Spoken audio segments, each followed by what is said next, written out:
Hey folks, Jimmy here, aka Palette with Dead. Welcome back to the channel and welcome back to Mortal Realms magazine. Issue 23 is here, but before we jump into it, as always, if you like these videos, please hit the like button, subscribe to the channel, and of course drop a comment down below with what you think of this issue. So, without further ado, let's jump into it. Right, so this week we have some new Stormcast models. We've got 4 Liberators and 1 Prosecutor, the Prosecutor being the winged unit. Really nice models. I'm looking forward to getting painting these, in all honesty. So yeah, really good stuff. And of course you get your 5 bases as well for them all there, as per usual, which is just your normal round 40 mils, which are always handy to have. So really good stuff. Yeah, definitely good models. Definitely looking forward to having a crack at them later on. Now into the issue. So of course we're in the realm of Gairan. They're going to bring us into painting the models, of course, so we're going to go through all that.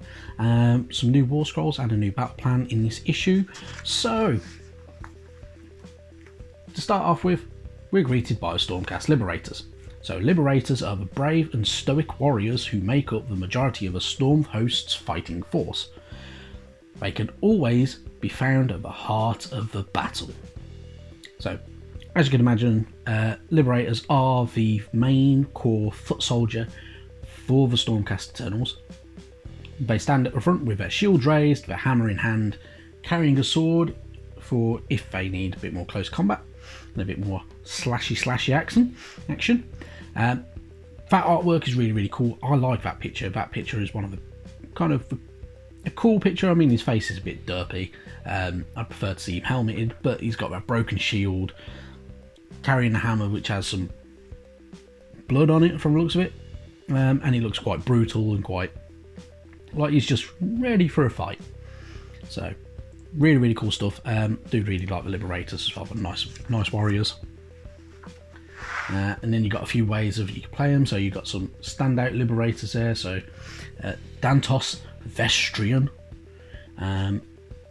in common with many of his Celestial Vindicator kin, Vestrian wields a sword rather than a hammer.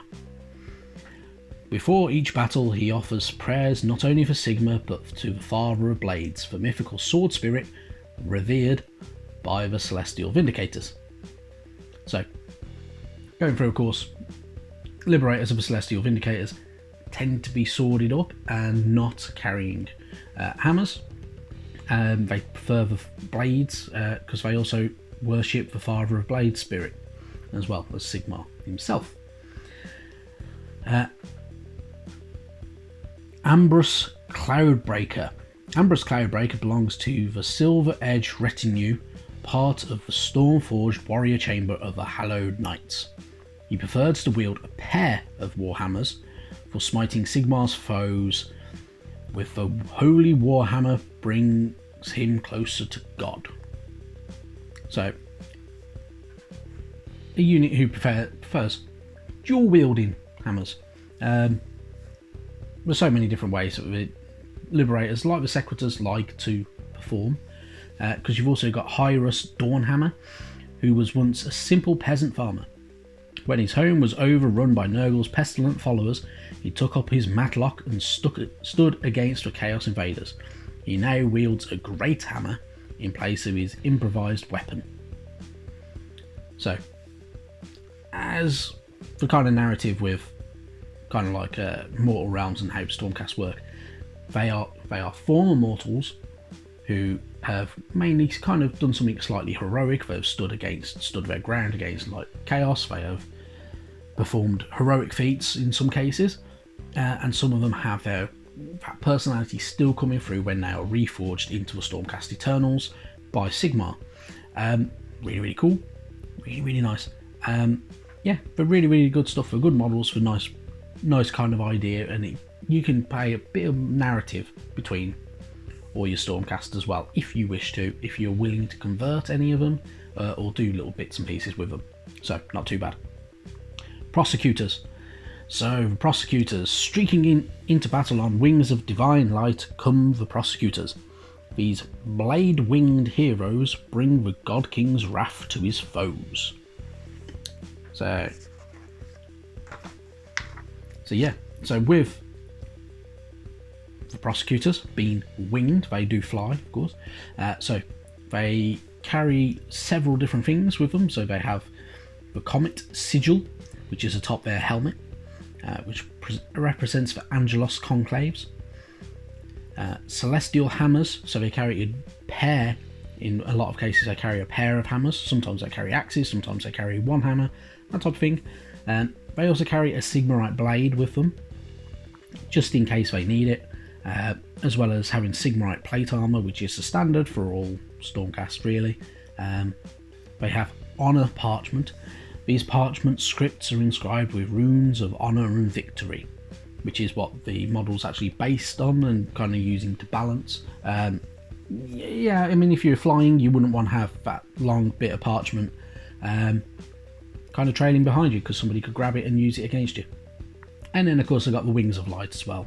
Wrought from the celestial light, these wings allow the Prosecutors exceptional mobility. So really nice looking model. Looking forward to getting painting on this guy as well, because he's got a pretty cool look to him, and I've never had one before, so it does look really, really nice to have.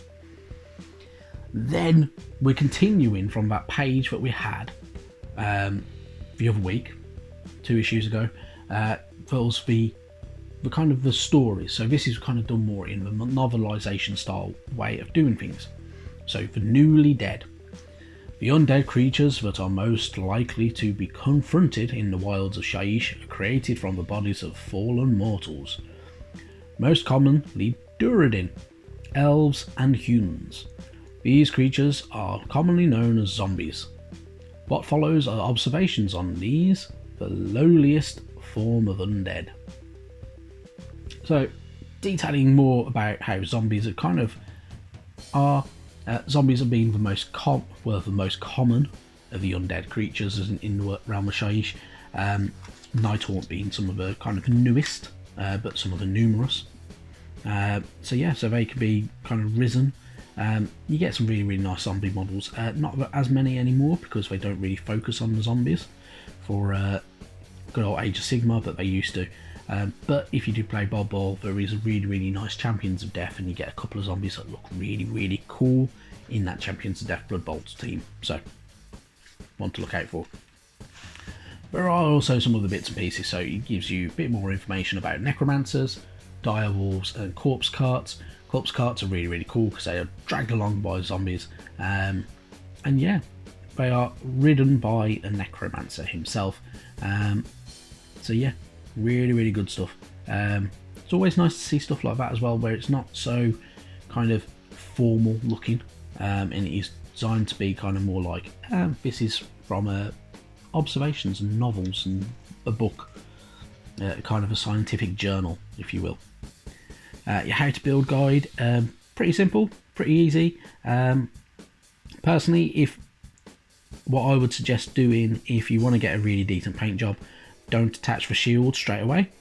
Attach the shields at the end, but paint them up separately, so you have a kind of like a separated kind of painting parts rather than in one go, because it can be a pain in the ass.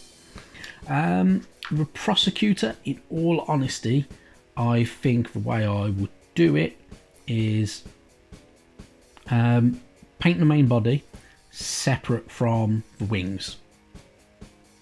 Be far easier. You can get a lot more detail in, you can get into all them little nooks and crannies, but in all honesty it can be a pain in the ass if you pre-build it all. Your how to paint guide, so of course using Retributor Armour, Reichland Flesh Shade, Stormhost Silver for your main kind of armour, Corax White for the wings, Cantor Blue if you're going for the good old standard kind of colours for Stormcast, and Abaddon Black and all that type of stuff, and using Corn Red and Rakkar Flesh for the parchment if you wish as well. Isn't a bad idea. It would work very well, but you would want to shade it. I would shade it with Seraphim Sepia, and then go back over with the Rakkar Flesh if you're doing it that colour. If not, use something like a bone colour, like a Shabty Bone or something like that, and do it that way instead. far better. It'll look far neater and a bit cooler. Then you've got your war scrolls, so you've got a nice detailed war scroll for the Liberators. So they have the abilities of Lay Low the Tyrants. Liberators are formidable against powerful warlords and vicious creatures. So they've got some really cool stuff. Of course, they've got carrying them Sigmarite shields. The leader of the Liberators is a Liberator Prime. Add 1 to the attack characteristics of a Liberator Prime's melee weapons. So they're really cool. They are really nice models as well, to be honest. So, Prosecutor, though, of course, Prosecutor can fly, which is the main thing. They are heralds of righteousness. Prosecutors can cross a battlefield in a blur of light. So they have a massive move distance. They have of 12 inches, which is really good. They have paired celestial hammers as well. And the leader of the Prosecutors is also known as Prosecutor Prime. So, pretty cool stuff. So, and then you've got more of their kind of abilities and how to use their abilities and stuff like that as well. So you can actually move a decent distance if you wish to use Heralds of Righteousness. Then you've got the expanded War Scroll for the Glaive Wraith Stalkers, which are also really nice units, and because they're Nighthorns, they all fly. So, really good stuff. Always nice. And then you kind of your ways to use their kind of bits and pieces as well if you wish to, including Deathbeat Drummer. So if you created one of the Glaive Wraith Stalkers into the drummer, there's a bit more details about how that drummer works. And then their kind of hint towards the little battle plan is the Warrior Chamber Descends, which of course is based in Gyron. It's the 4th battle for Gyron as well. Yeah, and it gives you a bit more information about that top stuff and how to play it. First turn should always be with Nighthorns, apparently.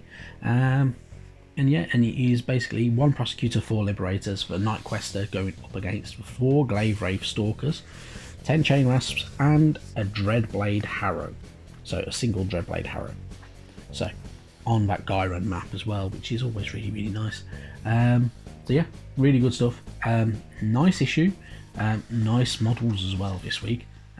But moving on to next week, we get the Lord Executioner, we get Grimgrass Reapers, and we get more Glaive Wraith Stalkers. That Lord Executioner is a really nice model.